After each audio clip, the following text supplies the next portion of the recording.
तो यार आज हम बात करने वाले हैं 5G के बारे में, जैसे कि आप हमें देख सकते हैं। तो यार आज हम बात करने वाले हैं 5G के बारे में। 5G के बारे में अभी क्यों बात कर रहे हैं, क्योंकि 5G तो काफ़ी टाइम पहले से लॉन्च हो चुका है ना, फॉरेन कंट्रीज़ में भी और इंडिया में भी। देखो यार, मुझे पता है कि 5G पहले से लॉन्च हो चुका है, ठीक है, लेकिन अब ऐसा हो चुका है कि टाइम की नॉर्मल पब्लिक को भी 5G मिलने लगा है, ठीक है। जैसे कि मुझे 5G यूज़ करने का मौका मिला है और मैं इस वीडियो में आपको अपना एक्सपीरियंस शेयर करूंगा और बताऊंगा जो कुछ ह्यूमर्स है 5G के बारे में, उनके बारे में। जैसे कि 5G डेंजरस है, 5G की फ्रीक्वेंसी बहुत ज़्यादा है, तो वो इंसानों को इफेक्ट करेगा, एनिमल्स को इफेक्ट करेगा, उन सब के बारे में कि क्या ये सही है या गलत है, ठीक है।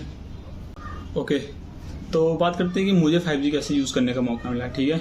तो हुआ यूँ कि मैं अपने कॉलेज में था और मेरा एक फ्रेंड है, वो गेम खेल रहा था, ठीक है, अपने फ़ोन में माइनक्राफ्ट। तो मैंने उसे बोला कि यार माइनक्राफ्ट के ग्राफिक्स इतने अच्छे नहीं है, फिर तुम लोग खेल कैसे लेते हो, इसको समझते कैसे हो, क्योंकि उसके ग्राफिक्स जो है ना वो ब्लॉक्स हैं और काफ़ी बंदों को समझ नहीं आते, जैसे मुझे भी समझ नहीं आता है, ठीक है। तो उस बंदे ने मुझे रिप्लाई करा कि अगर तू इसे खेलेगा तो तुझे पता चलेगा कि ये गेम बहुत ज़्यादा एडवांस है और बहुत ही ज़्यादा अच्छी है।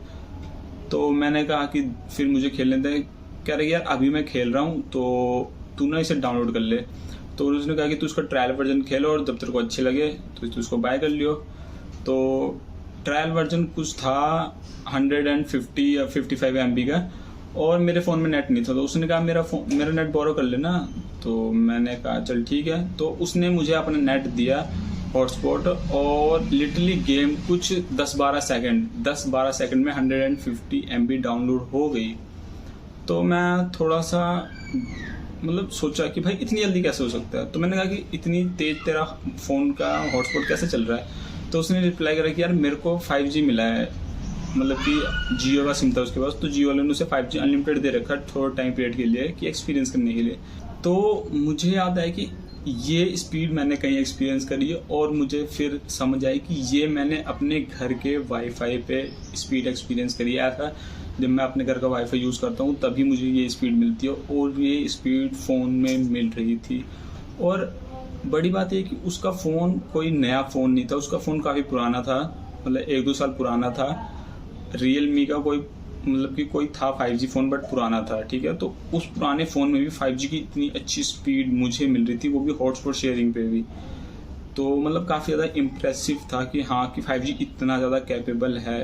तो एक्चुअली में स्पीड जो है आपको ऐसी मिलेगी कि जैसे ही आप किसी का वाईफाई यूज़ कर रहे हो घर में, ठीक है, इतनी ज़्यादा स्पीड है। तो यार अब बात करते हैं कि 5G डेंजरस है कि नहीं है।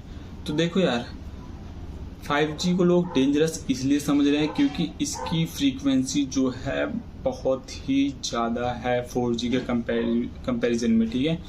तो अब आप कहोगे भाई फ्रीक्वेंसी होती क्या और ये मैटर क्यों करती है। देखो यार, आपको सिंपल लैंग्वेज में फ्रीक्वेंसी समझाऊँ तो कोई भी चीज़ है वो 1 सेकंड में कितनी बार ऑसिलेट कर रही है, कितनी बार आगे पीछे मूव कर रही है।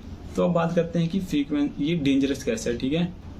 तो ये जो 4G की फ्रीक्वेंसी थी हमारे पास वो थी 600 मेगाहर्ट्ज से लेके 6 गीगाहर्ट्ज तक, ठीक है।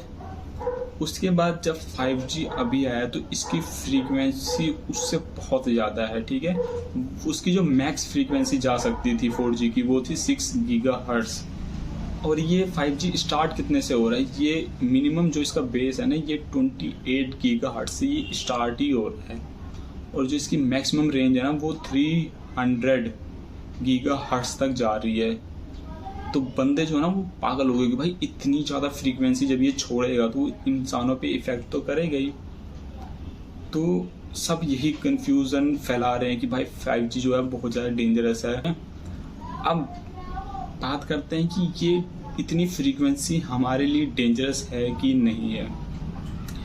तो आपको सिंपल में अगर मैं बताऊं तो ये फ्रीक्वेंसी हमारे लिए बिल्कुल भी डेंजरस नहीं है, क्योंकि देखो यार अभी तक कोई भी स्टडी ऐसी फाउंड नहीं करी गई है कि जिसमें ये प्रूफ करा जा सके कि 5G की जो फ्रीक्वेंसी है वो हमारे लिए डेंजरस है। जब तक कोई प्रूफ ही नहीं कर पाया कि ये डेंजरस है तो हम कैसे बिलीव कर ले, ठीक है। तो अब आपको एक सिंपल सा एग्जांपल देता हूँ कि ये टेक्नोलॉजी मतलब कि हम पे इम्पैक्ट करेगी या नहीं करेगी। आप सभी ने माइक्रोवेव तो कभी ना कभी देखा होगा या यूज़ करा होगा अगर आपके घरों में है।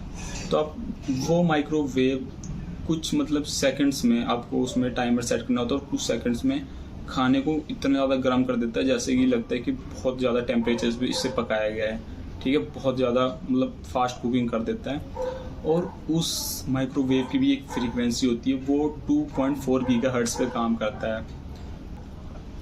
तो अब ये जो 2.4 गीगाहर्ट्ज़ को अगर हम कंपेयर करें 28 गीगाहर्ट्ज़ से, तो ये फ्रीक्वेंसीज दोनों लगेगा कि भाई 28 गीगाहर्ट्ज़ तो बहुत ज़्यादा डेंजरस है, बट ऐसा नहीं है।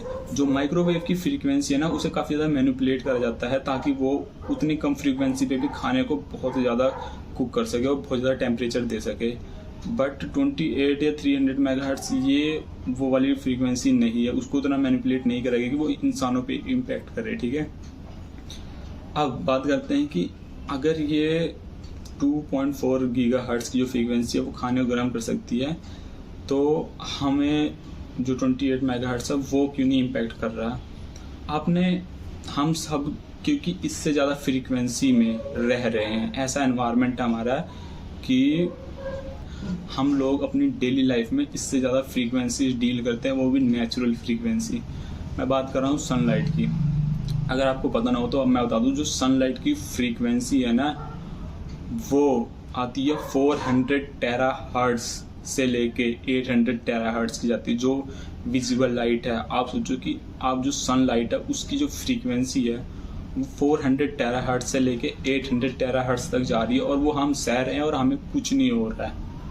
तो ये जो 5G की 28 गीगाहर्ट्ज़ की मतलब की वेव है, वो हमें क्या ही इम्पेक्ट करेगी।